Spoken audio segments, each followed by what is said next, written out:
Benny Johnson here in Portland, Oregon, in front of the federal courthouse that has become ground zero, the last stand for the violent, progressive left as they attack federal officers, men and women in uniform, every single night. What we're going to show you is the reality of this space right now as it stands after being assaulted for over 60 nights. Congressman Jerry Nadler said Antifa is a myth and that none of this exists. There's violence across the whole country. Do you disavow the violence from Antifa that's happening in Portland right now? There's riots. That's a myth that's being spread only in Washington, D.C. About Antifa in Portland? Yes. We're about to show him a very harsh and very painful reality check. Let's go. So I see some Antifa stuff on here, right? Like some Antifa, like the shields and things? Yep. All of those were actual products of what people were using, you know. So when Antifa was like charging the barricades and stuff. See, I'm not from Portland, so I wouldn't actually know. From Washington D.C., some members of Congress say this is a myth and that there's no Antifa. No. It's That's not true. That's definitely not true. Here we have clearly an incendiary device that was used to try and set the building on fire. You can see the ashes.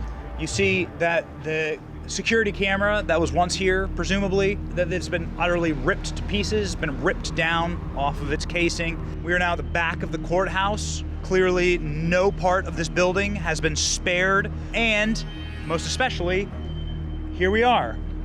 Another firebombing, and you have anarchy symbols and all manner of sickening messages to our police and men and women in uniform.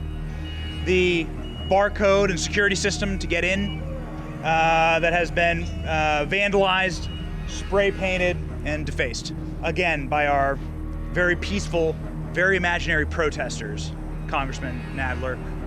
Extremely imaginary myth of Antifa. This is just how these security systems in a federal building that you're sworn to protect. This is just how they were installed. They were installed like that.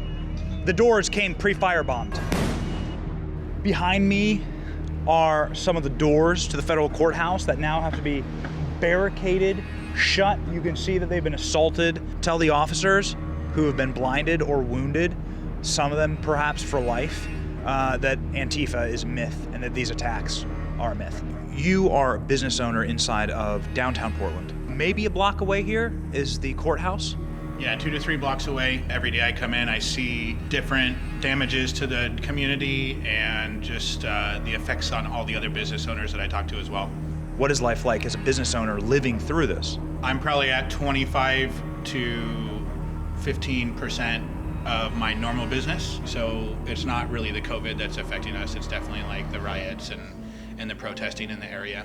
May the things we burn light the way. Just a reminder that these people are communists and they view burning down America and burning down our federal buildings as the goal. The goal is to burn down America. That's the point. A violent revolution that lights the entire country on fire and takes all of us with it so that they may have their communist utopia. Certainly the most important thing about these protesters is their high-minded, high virtue, and their high linguistic capacity to explain what their movement is all about, like fart on cops.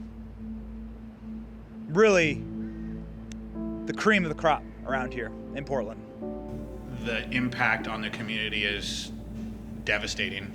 The outcome is going to be very difficult for our communities to recover. I imagine to get back 1,000 restaurants or to those employees that were employed, it's going to take at least a year or more after things calm down. They may never come back.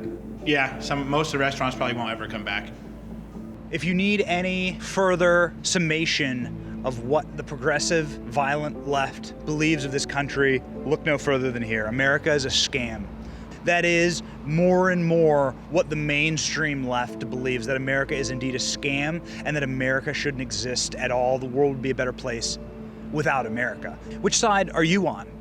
If you're Congressman Nadler and you can't even admit that there's a problem, you can't even admit that any of this is happening, you're on the wrong side. And people like that owe the federal officers inside of this building a major apology. This has been Benny on the Block, Portland, Oregon. I'll see you guys next week.